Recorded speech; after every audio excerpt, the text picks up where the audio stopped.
চীনে নিয়ে যাওয়ার কথা বলে বাংলাদেশের তরুণীকে বিয়ে করেন দেশটির এক নাগরিক।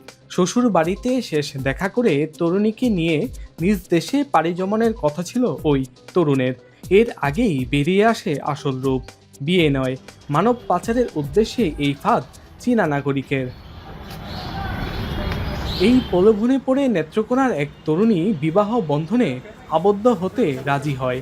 লি ওই হাউ নামের চীনা এক নাগরিক গত 1 সেপ্টেম্বর সাদা কাগজে স্বাক্ষর নিয়ে তরুণীর সাথে বিবাহ সম্পন্ন করেন।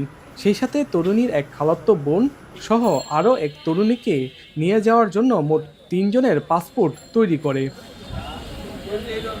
চীনা জামাইকে বাড়িতে আসার আমন্ত্রণ করলে গত রোববার কেন্দুয়া পৌরসভা এলাকার কমলপুরে ওই তরুণীর বাড়িতে মেয়ের জামাই চীনা নাগরিকসহ ফরিদুল ইসলাম প্রাইভেট কারে আসার পর বিয়ের কাগজপত্র দেখতে চান বাড়ির লোকজন। কাগজপত্র দেখে রাতেই স্বজন ও সকলের সন্দেহ হলে বিষয়টি পুলিশের কাছে জানায়। পুলিশ গিয়ে জাল কাগজ পাওয়ায় তাদের আটক করে। আটক চীনা নাগরিক লি ওই হাউ ও কুড়িগ্রাম জেলার রাজহাট উপজেলার ফরিদুল ইসলামকে জিজ্ঞাসাবাদে বেরিয়ে আসে মানব পাচারের তথ্য। এই চক্রের খপ্পরে পড়া অন্য 2 তরুণীর মধ্যে একজন বোন ও অন্যজন জামালপুরের মেলান্দহের বাসিন্দা। তারা 3জন একই গার্মেন্টসে চাকরি করতেন। সকলেই এই মানব পাচারকারীদের আইনের আওতায় আনার দাবি জানান। আমার বোনের বিয়ে, ওর খালি একটা কাগজের মধ্যে সাইন করাইছে, স্টাম্প আছে, ওইটার মধ্যে সাইন করাইছে। সাইন করানোর পরে 2 দিন পরে বলে ওর বিয়ে হয়ে গেছে, কোর্ট ম্যারেজ হয়ে গেছে। কোথায় কোর্ট ম্যারেজ হয়েছে কিছুই কইতে পারে না, কার মাধ্যমে জজ কেডা কিছুই কইতে পারে না। পরে এটি করার পরে আপনি কাগজপত্র যদি সঠিক হয়, কাগজপত্র আন, সঠিক হলে আমাদের মেয়ে দিয়ে দিন। পরে কার মাধ্যমে জানি ফোন দিয়ে আনাইছে, আনানোর পরে কাগজপত্র দেখাইছে, কয়েকজনে দেখানোর পরে বলতেছে এনে ওই রয়েছে ফেক কাগজপত্র, ভুয়া কাগজপত্র, এগুলা। আমাদেরকে ওই ছেলে দেখছে, দেখে আমাদের পছন্দ করছে, তারপরে আমরাও পছন্দ করলাম। তারপরে এই এক অফিসে গেলাম, ওদের পাসপোর্ট করাইছে। তারপর এক অফিসে গেলাম, গিয়ে সাইন করলাম, বলছে যে আমাদের কোর্ট ম্যারেজ হয়ে গেছে। যদি এরকম বিক্রি করে দেয় তাহলে আমরা এরকম ভাবে আমরা ওদের বিচার চাই। যেদিন পাসপোর্ট করছে এদিন নিয়ে বলে হ্যাঁ কোর্ট ম্যারেজ করেছে।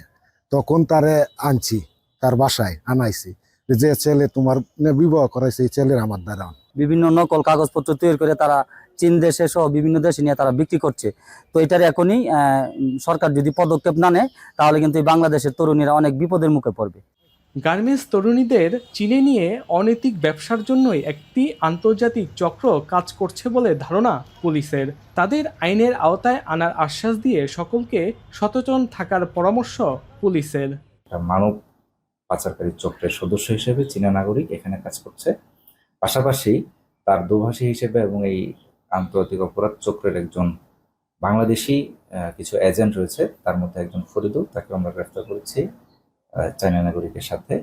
আন্তর্জাতিক চক্র আমরা এই কেন্দুয়ার পাশাপাশি ঢাকা সহ অন্যান্য জায়গায় তাদের যে নেটওয়ার্ক রয়েছে সব জায়গায় আমাদের অভিযান পরবর্তীতে আরো বেশি জোরদার করবো, যেন এই পুরো চক্রটিকে আমরা আইনের আওতায় আনতে পারি। গার্মেন্টস কর্মীসহ সামাজিক যোগাযোগ মাধ্যমে নানা ফাঁদ পেতে তরুণীদের পাচার করা এই চক্রের অন্য সদস্যদের গ্রেপ্তারের দাবি সচেতন মহলের। রিফাদা আহমেদ রাসেল, এখন নেত্রকোনা।